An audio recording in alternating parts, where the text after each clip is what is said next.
Freedom!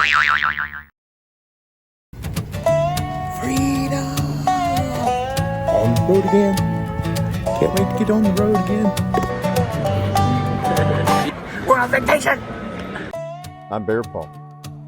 The coffee's hot, the camera's rolling, and yep, chaos guaranteed. Just video, they said. Just post it, they said. Follow these 42 steps to creating a thriving YouTube channel, they said.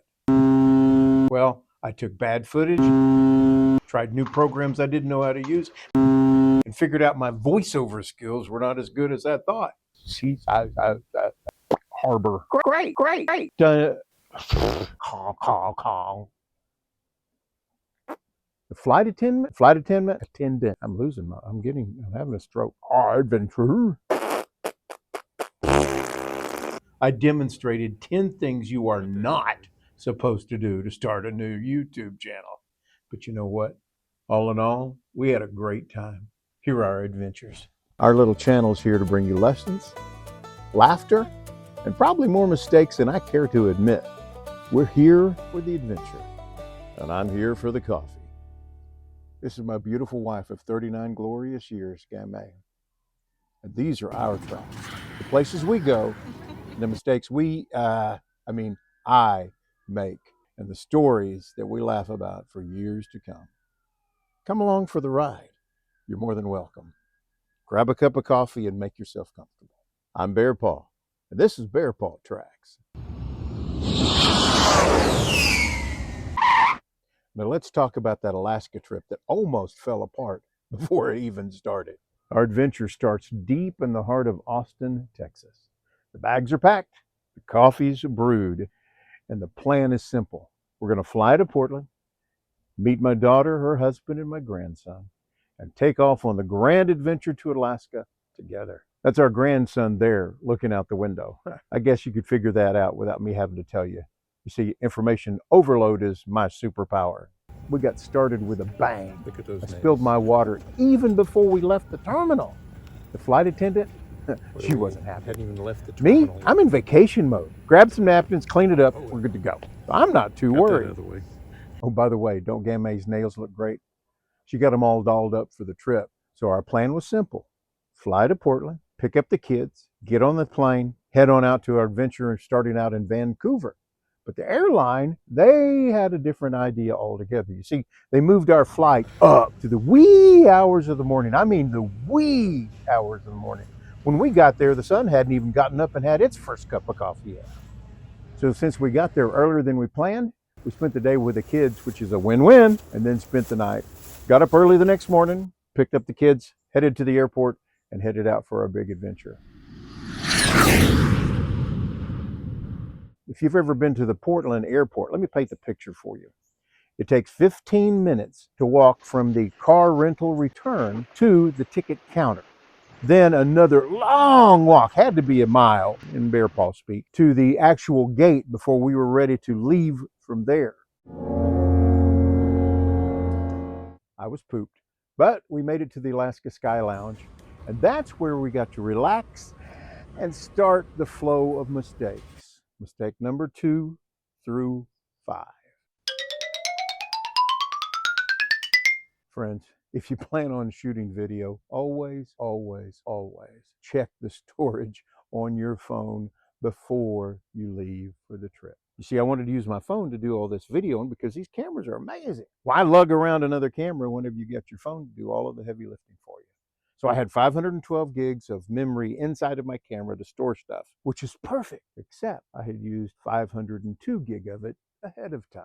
And to top it all off, I'd turned off that little feature that uploads things to the cloud so that it's real easy to clear them off, keep a smaller portion of them on your phone and all. I had turned that off, in my infinite wisdom, because apparently I enjoy pain. It seems the past me thought the future me was going to have plenty of storage to do whatever I needed. So I couldn't upload them. The second half of that, which is another mistake on top of it, I forget what the count is now, but the Wi-Fi in the airport is terrible.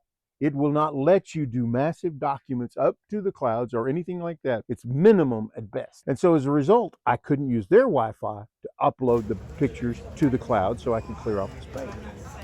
Okay, so I figured I won't use their Wi-Fi. I'll just use my great 5G that's provided by my phone provider, which I will not slander at this point. They didn't even have LTE inside of there, so there was no way to upload those pictures anywhere. So they were stuck on my camera. My camera was stuck not being able to use, and here I am at the airport wanting to get started with this great adventure and take some cool videos, and I couldn't.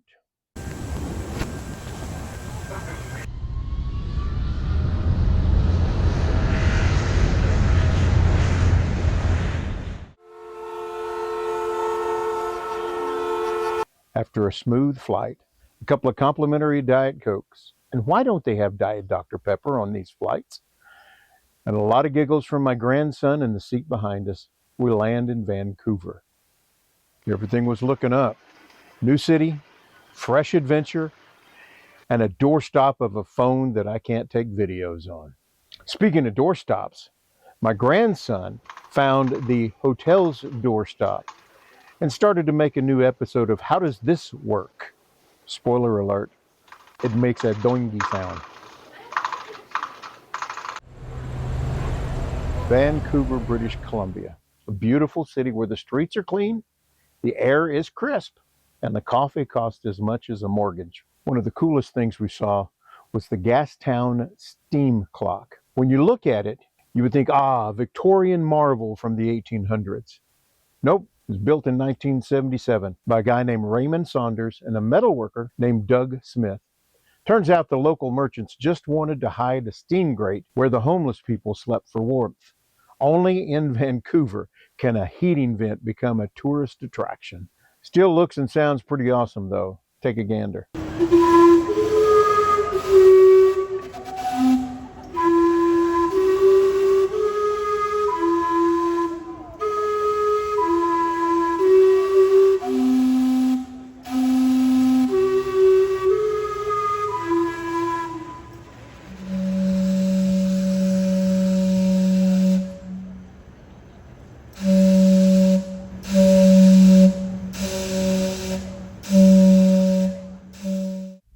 Check-in time was creeping up on us, so we hailed a cab for the 3-block trip to the Canada Place ship terminal.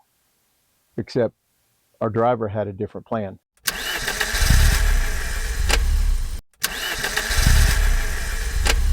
And that is the sound of a minivan not going anywhere. 5 tries later, several sighs, and a driver looking under the hood, not knowing what's going on, someone intervened and gave us a jump start. And so we started our 3-block trek to the cruise terminal for $31. Took him 5 minutes. Pretty good pay, don't you think? When we got to the terminal, we needed a little assistance. See, Gammay's tough as nails, but walking that much of a distance to get onto the ship is difficult after her painting accident. Yes, I said painting accident. That's a story of another show later.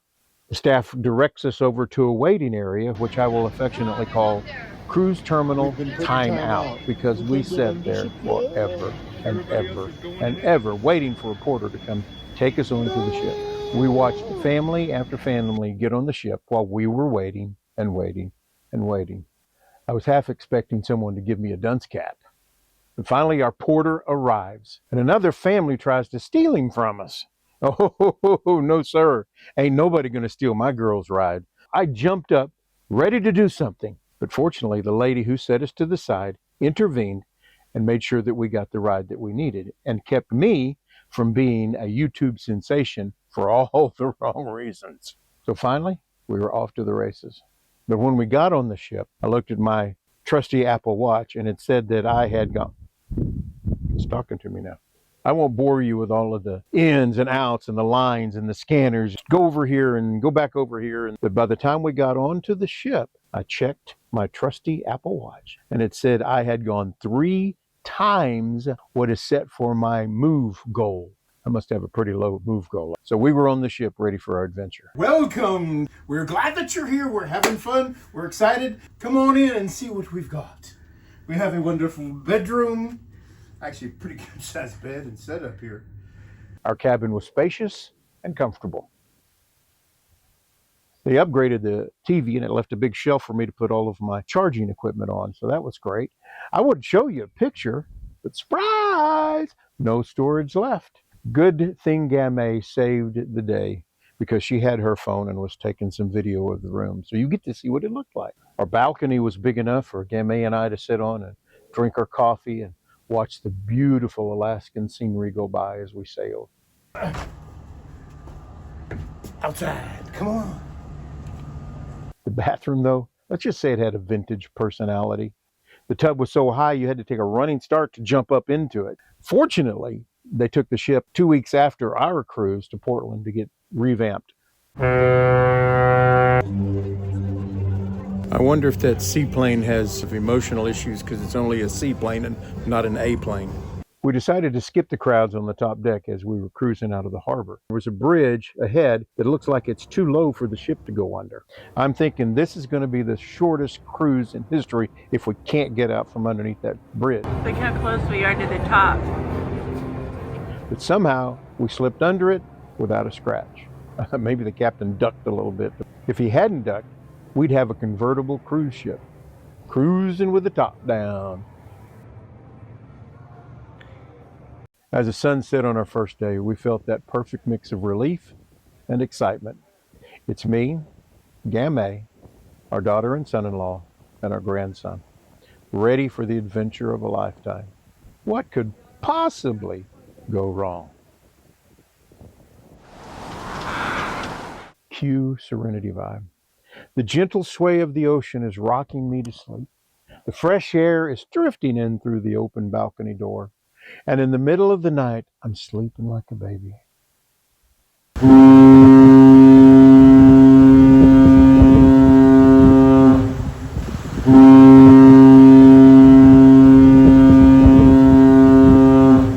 I shot up thinking, what? I thought we'd run into an iceberg, another ship, or we're capsized, Poseidon adventure. All of these things went through my mind.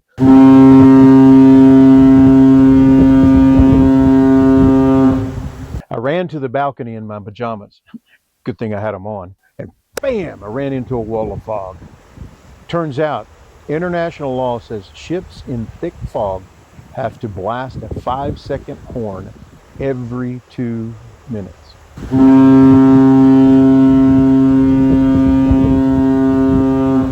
That's every 2 minutes.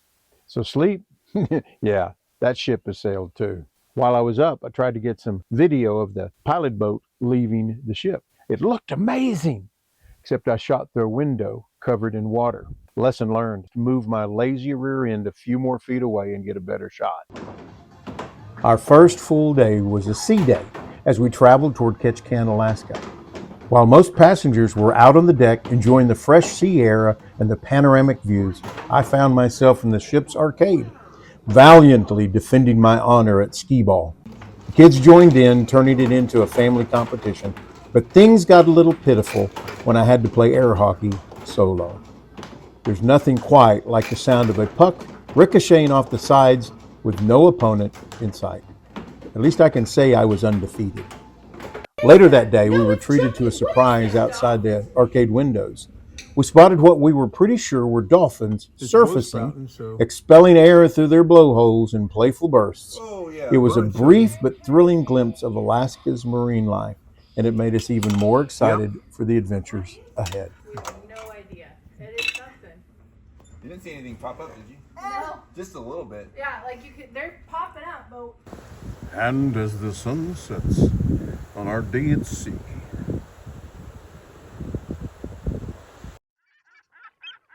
We rolled into Ketchikan around 5 in the morning. Fog still hanging low like a lazy blanket. A ribbon of fog-covered mountains greeted us as we cruised into harbor. By 6, we were cleared to leave the ship, and Alaska greeted us like an old friend with a sense of humor. Beautiful, unpredictable, and just a little damp. Our plan? Adventure. Our budget? Minimal. We'd scheduled an $800 tour, but instead we rented a beat-up minivan for $100. We got to see so much more of the city. In fact, we saw the tour group we were going to take at several spots we went to, and they were limited and they got back to the ship long before we did. So we had a lot more fun and saw a lot more sights. Best decision we'd made all week, literally. Our daughter had been tracking local bear sightings, and sure enough, We found a mama bear and her cubs at this creek getting themselves some breakfast. It was one of those once-in-a-lifetime moments, raw, beautiful, and wobbly. I had this Olympus camera that I was using with a 100 to 400 millimeter zoom lens. And so I jump out of the car to get the picture, slam the lens onto the camera. And as I was doing the video, the camera lens was heavier than I had realized. And so here I am trying to get this mama bear catching a fish for breakfast and trying to keep it steady, and it slips and falls. So the footage looks like it was filmed by a guy on a caffeine rush in an earthquake.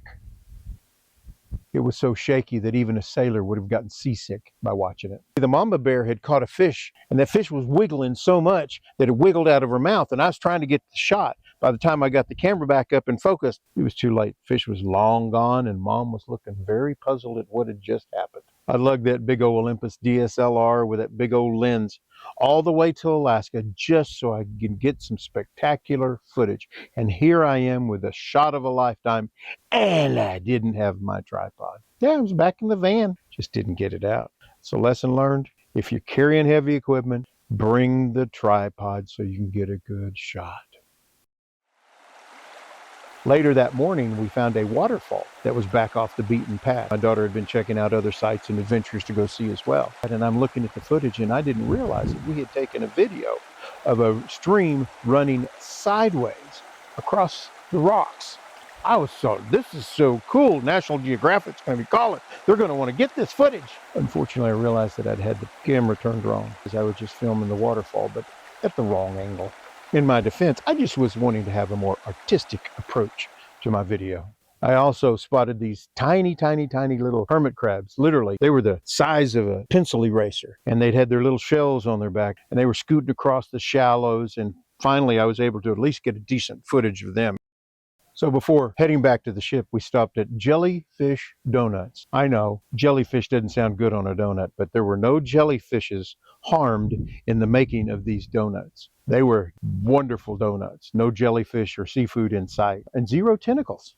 As we pulled away from the dock, the city faded into mists behind us. There's something magical about that moment when the day's chaos settles and you just breathe in that fresh sea air and embrace the beauty of Alaska. Even with all the blunders, I wouldn't trade it for anything. Next stop, Juneau, the capital of Alaska. Did you know that it's one of the few capitals that you can't get to by road? See, you learned something today. We had a full day ahead of us planned. Glaciers, whale watching, a great meal, and more blunders with photographic adventures. We'll call them learning experiences. Mendenhall Glacier stretches over 13 miles long, and Nugget Fall drops a cool 377 feet, both breathtaking in every sense of the word. Fortunately, I used my DSLR here, and miracle of miracles, it actually worked. It's humbling. Nature reminds you just how small you are and how lucky we are to be there. God's wonderful majesty just spread out in front of us. Even I stopped talking a few minutes. After lunch, we boarded the USS Minnow, and after a 3-hour trip, wait a minute, that's another story, sorry. We joined our whale watching expedition. As the whales were going up and down, we could see them beautifully, but it was the source of my next troublesome learning experience. They said these waters have one of the highest humpback populations of anywhere. I had my camera on the ready. You see, I'd switched out lenses, so I had the better lens that was easier to maneuver. So I was watching for that breath that they let out just before they crest. And all of a sudden the breath came out, got the camera up, got it set, autofocus, ready to take the picture, and the whale went down. I can't believe it. Here we are, a great whale shot, and I can't get it done. So I'm gonna try the video again. Another one, breath comes up, whale crest, camera comes up, trying to get focus. By the time I got it set, nothing. Still waters behind it. Had to try it again. I was going to beat this thing. So whale comes up, bring up the camera ready to go. Boom, I've got some shots of the railing, of wires, of the guy standing next to me. Not the best selection of whales that you've ever seen for sure. Oh, and then there's that lovely close-up of my finger. That's always a good one. Eventually I did catch a few shots because took it off the video, that wasn't working. Even an old dog learns a few new tricks here and there. Put it on the feature instead of video and started taking pictures, and I got some great shots.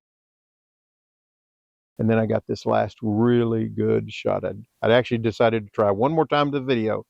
And here it is, the whale. She comes up, and as she comes up, she brings her tail out and waves bye to her. And the whale was probably saying, better luck next time, Bear Paw. As we were headed back into the dock after our great whale watching adventure, we spotted a buoy that looked like it was hosting the hottest seal party in Alaska. 8 or 10 seals were sprawled out, soaking up the rays like a bunch of sunbathers at a beach resort, minus the umbrellas and the fruity drinks. Just as we started filming, a younger seal decided to crash the party and leapt up onto the buoy. The seals already lounging there bellowed in protest, clearly unimpressed with the newcomer's lack of RSVP. It was like watching a real-life episode of Buoy Wars, Seal Edition. And we couldn't help but laugh as the seals sorted out their seating arrangements with plenty of noisy commentary.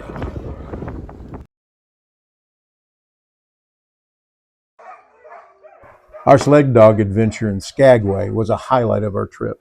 We were greeted by a pack of playful pups, each one bursting with energy and excitement, eager to show off their skills. These weren't just any sled dogs. Many of them had actually competed in and completed the legendary Iditarod Trail Sled Dog Race, proving their grit and endurance across 1,000 miles of Alaskan wilderness.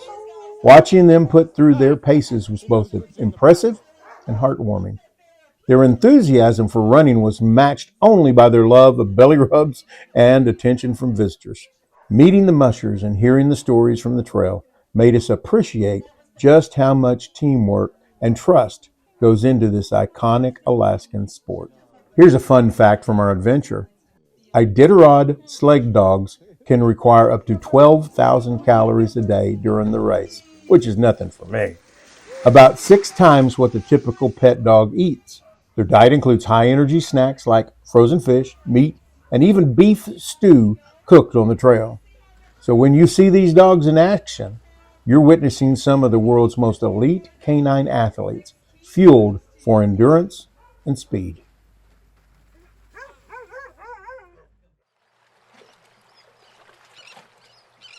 Oh, here are our little sea otter friends greeting us as we enter Glacier Bay National Park.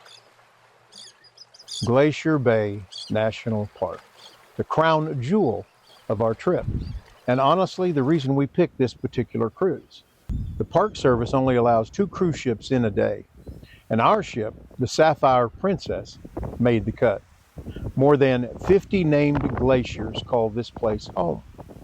Back in 1750, and yes, I remember it well, this entire 65-mile bay was one giant glacier. The main star of the show was Marjorie Glacier, a tidewater glacier that calves right into the sea. Every groan and crack from the ice feels alive, like the earth itself is breathing. It's stunning and cold, but mostly stunning. As much as we love Glacier Bay, College Fjord absolutely blew us away. Even the forest ranger on the ship commented that she was surprised more ships didn't come down through that area. College Fjord stretches about 20 miles and is lined with glaciers named after Ivy League schools. The west side has the women's colleges like Wesley and Vassar. East side are the men's, Harvard and Yale. Now, I'm no Harvard grad, but I can tell you, that ice looked pretty smart. The Harvard Glacier was the biggest and most breathtaking, 1.5 miles wide and about 300 feet thick at its face. We waited for a big calving, but no luck. We did hear plenty of cracks, though, like the warning rumble before a thunderstorm. That deep blue color, that's compressed ice that's pushed out all of the air bubbles, leaving only dense crystal that reflects light. Basically, nature's version of a sapphire, fitting for the Sapphire Princess.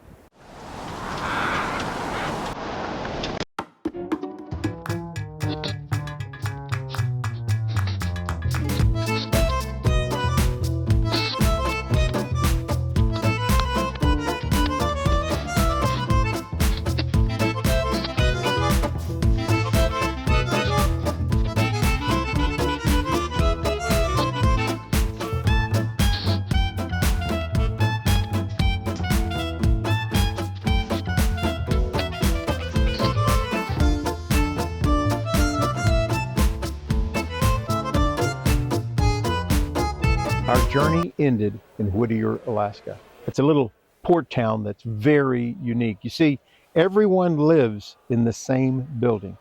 They live there, they have their schools there, their stores there. It's like small town living meets everyone knows what you had for dinner kind of close.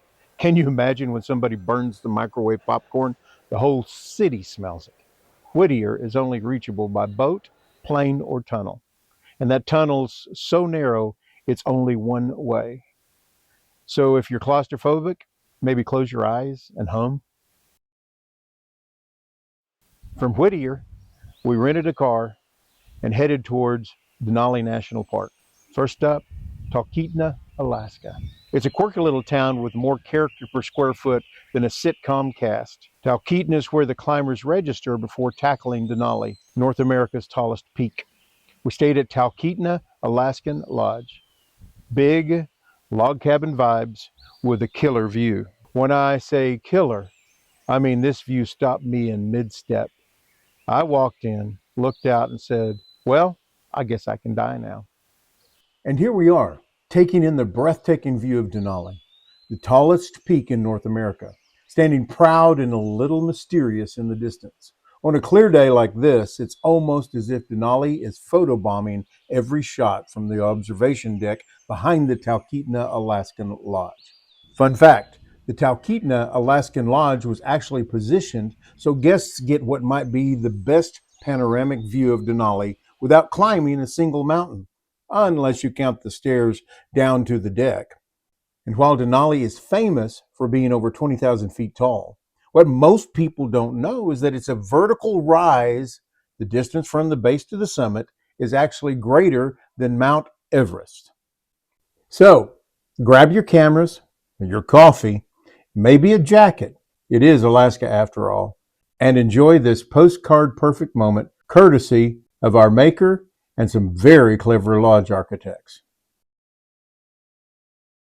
Bathed in golden and crimson hues. It was hard to tear ourselves away from such a spectacular sight, but little did we know the night had even more magic in store. After a restless sleep, filled with anticipation, we woke to find the sky putting on a show of its own. And just when we thought Denali had stolen the spotlight, God decided to crank up the drama. I woke up in the middle of the night and looked out our lodge window, and bam! The sky was putting on a light show that would make Las Vegas jealous. The northern lights were so green and lively. It was as if our grandson had raided the lodge's stash of highlighters and gone wild across the sky. If you listened closely, you might have heard the lights whispering. Fun fact, not only are the northern lights a feast for the eyes, but in Alaska, some people have reported actually hearing them crackle and pop on cold, quiet nights. The green color you see is the most common. Created when charged particles from the sun collide with oxygen molecules about 60 to 150 miles above the Earth's surface. So the next time you see that emerald glow, you're actually witnessing a cosmic chemistry experiment in action. After barely sleeping the night before, thanks to the thrill of witnessing the northern lights dance across the sky, we figured there was no point in pretending to be well rested. Since we weren't sleeping much anyway, we decided to get up, grab some coffee, and watch the sunrise on Denali. As dawn crept over the horizon, the sun began its slow ascent behind the mountain, painting the sky with streaks of fiery red and orange. The snowy peaks blushed with the first light, glowing as if someone had swapped out the usual frosty white for a fresh coat of crimson. For a few magical moments, Denali looked less like a mountain and more like a giant ember smoldering in the morning chill. Proof that even the coldest places can put on a warm, spectacular show. Looking back on this trip, I made a whole bunch of mistakes. Some technical, some mental, and some that just came down to me being human. But every one of those blunders came with a laugh, a story, and a memory that's now part of our adventure. Yeah, I forgot storage. Lost footage. I even formatted a ScanDisk card before I downloaded the footage. Filmed sideways. Got the wits scared out of me with a foghorn. Traumatized a couple of bears. And yes, my camera work wasn't superb. Not one of those moments took the joy out of our trip. Not a single second. But life isn't about perfection. It's about the journey. The people you go on the journey with, the experiences and adventures you have, and the laughter and joy we draw from it. And that laughter and joy will carry with us the rest of our lives. I made a few mistakes. I didn't let any of them steal the joy of the adventure. So yes, that's what BearpaTrax is all about. Laughing at the chaos, learning from the mistakes, and keeping your sense of wonder alive. Until next time, keep your coffee hot, keep those cameras rolling, and your sense of humor intact. I'm Bearpaw, and those are my tracks.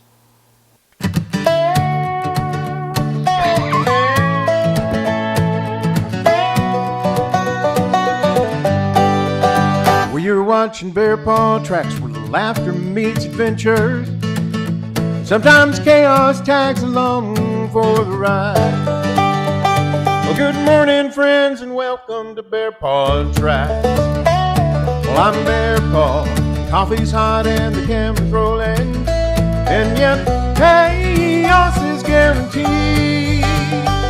Our little channel's here to bring you laughter lessons and probably more disasters than I ought to admit. These are our tracks, places we go, the mistakes we make, the stories we laugh about later. Together we're out to prove that adventure doesn't always go as planned. That's okay. That's what makes it art.